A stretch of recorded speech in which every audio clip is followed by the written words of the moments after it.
Hi guys, so today another power tool budol na punta from Keelat. So Keelat, baka naman, sponsor. So dara tong angle grinder guys.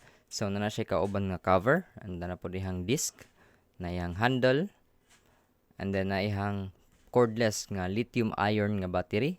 So I think mga 2 amp hours na siya, gamay ra capacity. Na ang pang open sa grinder, i-attach sa disc, and ang charger sa imuhang battery. Kauban na po diri ang manual para ninyong basahon ug unsaon siya paggamit. So karon ato siyang testingan, ato ning katingon ning duha ka aluminum PV mounting bracket, ato siyang katingon kaduha para magamit nato pag mount sa atong solar. Let's go. So first thing, imo lang i-attach ang angle grinder sa ang battery, and then start tag cutting sa atong aluminum bracket.